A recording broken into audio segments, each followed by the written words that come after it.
Assalamu alaikum students, I hope you all will be fine. This is our lecture number 3. Students, मैं आपसे उम्मीद कर सकती हूँ कि आप अपना काम जो है वो डेली रूटीन में साथ साथ कर रहे हैं. अब हम पेज नंबर 7 ओपन करेंगे और उसकी रीडिंग करेंगे. Open that page. जी स्टूडेंट्स, हमारे पास पेज नंबर 7 में एक्टिविटीज़ हैं कुछ.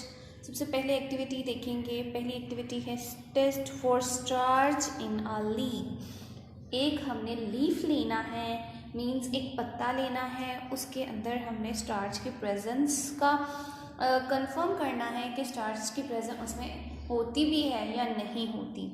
ठीक है स्टूडेंट्स.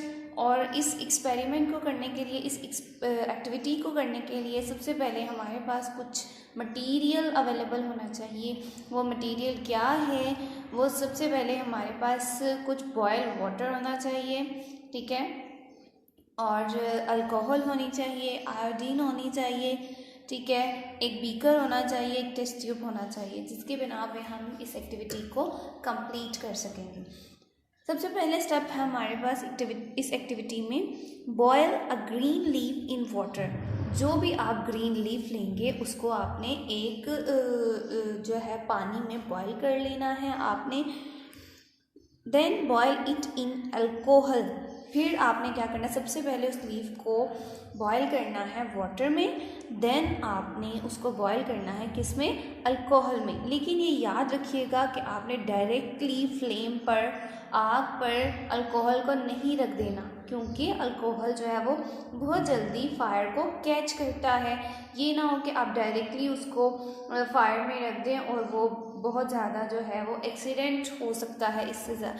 ठीक है स्टूडेंट्स, इस चीज़ का आपने ख्याल रखना है. Remember, never heat alcohol directly on flame, it will catch fire.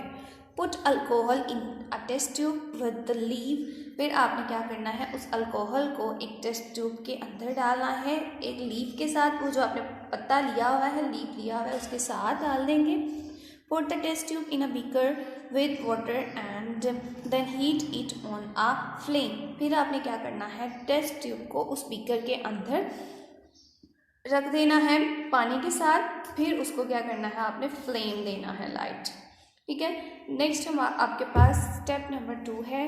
This will remove the chlorophyll from the leaf. तो ये जो प्रोसेस हम कर रहे थे, आपने टेस्ट बीकर लिया, बीकर के अंदर आपने वो पानी, बॉयल पानी और बॉयल किया हुआ लीफ, और उसके अंदर आपने अल्कोहल जो है टेस्ट ट्यूब में डालकर उसको टेस्ट किया.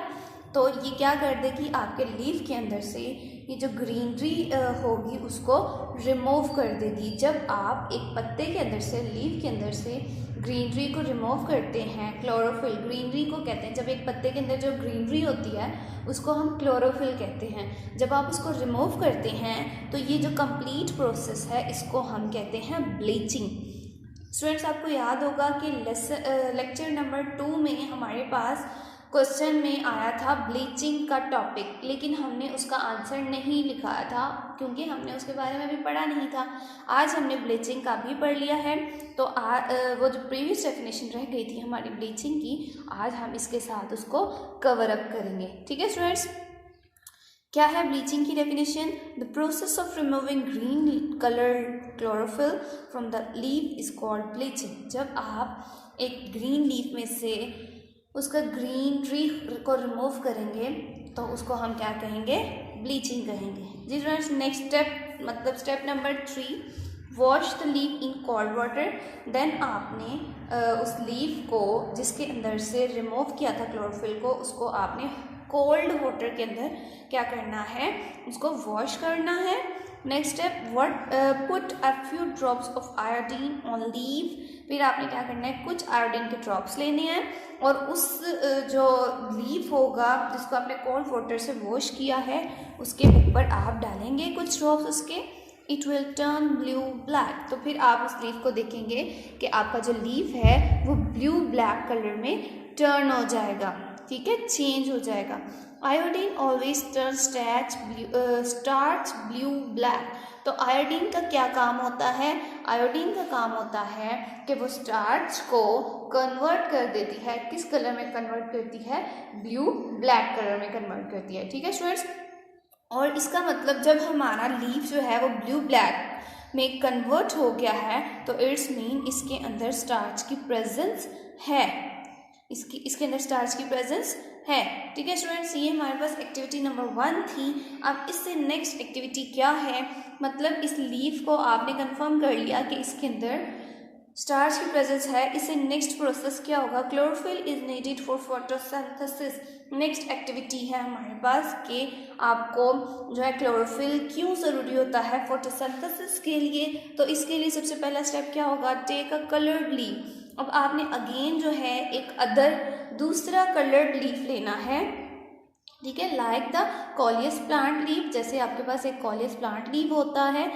ठीक है, make a sketch of leaf on paper. तो उस लीफ का जो स्केच है आपने एक पेपर के ऊपर ड्रॉ कर लेना है, clearly marking the green part of the leaf.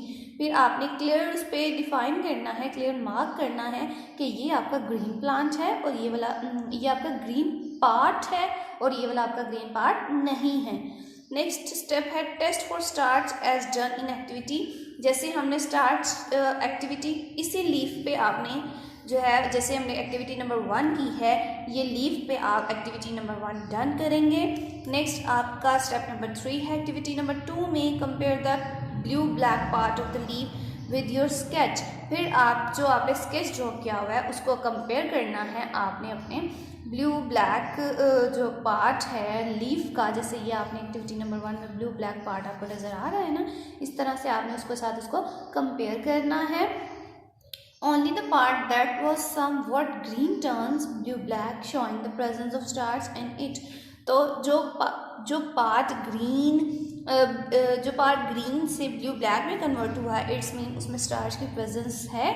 Thus it confirmed that photosynthesis has taken place only in those green plants. This shows that chlorophyll is needed for photosynthesis. तो हमें कैसे पता चला कि क्लोरोफिल जो है क्लोरोफिल ज़रूरत होती है फोटोसिंथेसिस में, क्लोरोफिल की बहुत ज़्यादा ज़रूरत होती है फोटोसिंथेसिस के प्रोसेस के लिए। ठीक है स्टूडेंट्स, तो इस एक्टिविटी से हमारे पास कंफर्म हो गया है कि एक तो क्लोरोफिल की हमारे पास ज़रूरत होती है किस प्रोसेस में? फोटोसिंथेसिस में। ठीक है स्टूडेंट्स, नेक्स्ट पेज की तरफ मूव करेंगे, that is page number 8। Students, page number 8 में हमारे पास 1 मोर एक्टिविटी है, लेकिन आप इसको खुद करेंगे, इसको रीड आउट भी खुद करेंगे और इस एक्टिविटी को हो सके तो कर भी लीजिएगा। ठीक है स्टूडेंट्स, नेक्स्ट हमारे पास टॉपिक है सम अनयूजुअल प्लांट्स। कुछ ऐसे प्लांट्स के बारे में है जो कि हमें अनयूजुअल मतलब जो हमारे इस्तेमाल में नहीं आते, जो हम यूज़ नहीं करते हैं। ठीक है स्टूडेंट्स, तो वो कौन से प्लांट्स होते हैं उनके बारे में रीड आउट करते हैं। Some plants like the croton have red leaves. कुछ प्लांट्स ऐसे होते हैं जो कि रेड लीव्स मतलब जिनके लीव्स जो हैं वो रेड कलर में होते हैं because of red pigments. Because उसमें कौन से पिगमेंट्स अवेलेबल होते हैं? रेड। अगर हमारे पास ग्रीन लीफ है या ग्रीन प्लांट है तो इट्स मीन उसके अंदर ग्रीन पिगमेंट्स होंगे, अगर रेड है तो उसमें रेड पिगमेंट्स होंगे। इसी तरह से किसी भी कलर में जब हमारे पास लीफ होता है तो वो उसमें उसी कलर के पिगमेंट्स मौजूद होते हैं।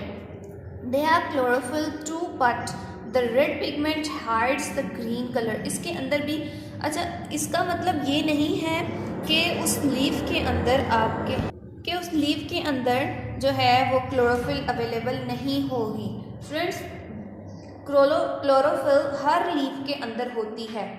ठीक है, वो चाहे रेड कलर में हो, येलो कलर में हो, ग्रीन कलर में हो, चाहे वो किसी भी कलर में हो, उसमें क्लोरोफिल जो है वो होती ही होती है।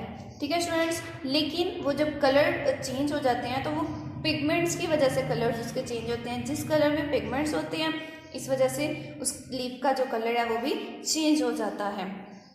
ठीक है, photosynthesis takes place in such leaves also. Plants like cacti do not have leaves. जैसे हमारे पास कैक्टाई हो गया है, कैक्टाई का कोई लीफ नहीं हो रहा, जैसे आपको ये पिक्चर में नज़र भी आ रहा होगा कि जो है वो कैक्टाई के लीव्स नहीं होते। Photosynthesis takes place in their green fleshy stems. तो इसका जो फोटोसिंथेसिस का प्रोसेस है वो कहाँ पे हो रहा होगा? वैसे तो हमें पता है कि लीफ में फोटोसिंथेसिस का प्रोसेस हो रहा होता है, लेकिन ऐसे प्लांट्स जिनके कोई लीफ नहीं होते तो फिर उसकी फोटोसिंथेसिस कहाँ होगी? उसकी फोटोसिंथेसिस उसके स्टेम्स में होगी। ठीक है स्टूडेंट्स। नेक्स्ट है हमारे पास mushroom do not have chlorophyll. जैसे मशरूम है, मशरूम में क्लोरोफिल नहीं होती। They can not make their own food, और मशरूम जो है वो अपनी खुराक नहीं बना सकते। They get their food from dead plants, और ये अपनी जो फूड है वो कहाँ से लेते हैं? डेड प्लांट्स और एनिमल्स लेते हैं। And hence they grow in damped places, और ये कहाँ पर उगते हैं, कहाँ पे ग्रो करते हैं? डैम्प प्लेसेस, मतलब कि जो बहुत ज़्यादा गंदी जगहें होती हैं वहाँ पर ये जो है ग्रो करता है। ठीक है स्टूडेंट्स, ये हमारे पास आज पेज नंबर 7 और 8 की रीडिंग हो गई है। अब इससे रिलेटेड हम क्वेश्चंस देखते हैं। जी स्टूडेंट्स, क्वेश्चन नंबर 1 हमने लेक्चर नंबर 2 में किया था, जिसमें photosynthesis, stomata, bleaching and chlorophyll. हमने क्लोरोफिल, स्टोमेटा एंड फोटोसिंथेसिस की डेफिनेशन कर ली थी, जिसमें से मैंने कहा था कि ब्लीचिंग की अभी हमने टॉपिक को रीड नहीं किया, तो हम इसका क्वेश्चन आंसर जो है वो नेक्स्ट में करेंगे। सो इसके लिए ओपन कर लें पेज नंबर 7। स्टूडेंट्स, ब्लीचिंग का जो डेफिनेशन है ब्लीचिंग की वो यहाँ से स्टार्ट होगी।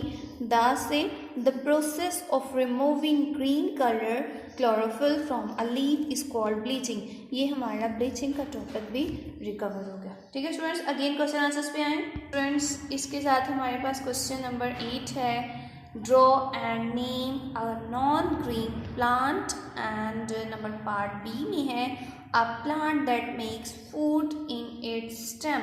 इसमें हमारे पास दो टॉपिक, मतलब अलग अलग हमारे पास दो टॉपिक बताए गए हैं। सबसे पहले अ नॉन ग्रीन प्लांट और दूसरा अ plant that make food in its stem. ये अभी हमने रीच किया है पेज नंबर 8 में। So open that page. जी स्टूडेंट, सबसे पहले हम टॉपिक की हेडिंग देंगे। हेडिंग क्या देंगे हम? अ नॉन ग्रीन प्लांट। यहाँ पर हम हेडिंग देंगे अ नॉन ग्रीन प्लांट्स। ठीक है स्टूडेंट्स, ये हमने हेडिंग दे दी और इसकी हेडिंग का हम आंसर क्या देंगे? Some plants like the croton have red leaves because of a red pigment in them. They have chlorophyll too, but the red pigments hide a green color. Photosynthesis takes place in such leaves also. ये first मतलब कि जो heading हमने दी है ये उसका answer हो गया। नेक्स्ट हेडिंग आप देंगे, नेक्स्ट हेडिंग क्या होगी? A plant that make food in stem. यहाँ पर लिखेंगे a plant that make food in stem. ठीक है स्टूडेंट्स, और इसका आपने क्या बताना है? Plants like cacti do not have leaves, photosynthesis takes place in their green fleshy stems. और इससे नेक्स्ट आपने एक जस्ट वन लाइन ऐड करेंगे, क्या होगी वो? It make food in stem. ये आपका क्वेश्चन नंबर 8 का आंसर है। स्टूडेंट्स, इससे रिलेटेड आपने दोनों टॉपिक से रिलेटेड आपने एक एक डायग्राम को ड्रॉ करना है और उनके नेम भी मेंशन करने हैं। आपने साइंस की नोटबुक पे इनकी डायग्राम्स को ड्रॉ करेंगे। ठीक है, नेक्स्ट क्वेश्चन की तरफ मूव करते हैं फ्रेंड्स। नेक्स्ट हमारे पास क्वेश्चन नंबर इससे related list the function of stomata. Question number 9 है। ठीक है, list the function of stomata. जी स्टूडेंट्स, हमारे पास ये क्वेश्चन है, list the function of stomata. Stomata के फंक्शन के बारे में हमने बताना है, तो क्या लिखेंगे इसके बारे में? इसको आप राइट कर लें अपनी नोटबुक पे, नीट एंड क्लीन राइट कीजिएगा मेरे साथ साथ, इसको रीड भी करें। The leaf has tiny opening between the cells called stomata. जब सेल्स के दरमियान में टाइनी ओपनिंग होती है, मतलब एक लीफ लिया जाए उसमें टाइनी ओपनिंग, मैंने आपको बताया भी था इस टॉपिक के बारे में, तो इसका हमने कंप्लीट एक्सप्लेनेशन भी की थी। तो उसको हम क्या कहते हैं? Stomata. The leaf takes in carbon dioxide. Leaves carbon dioxide in करते हैं, इनहेल करते हैं, एंड गिव्स आउट ऑक्सीजन, और ऑक्सीजन को एक्सहेल करते हैं, मतलब आउट करते हैं, बाहर निकालते हैं थ्रू दिस ओपनिंग, इन ओपनिंग के through. This are the function of stomata, और ये फंक्शन है किसका? स्टोमेटा का।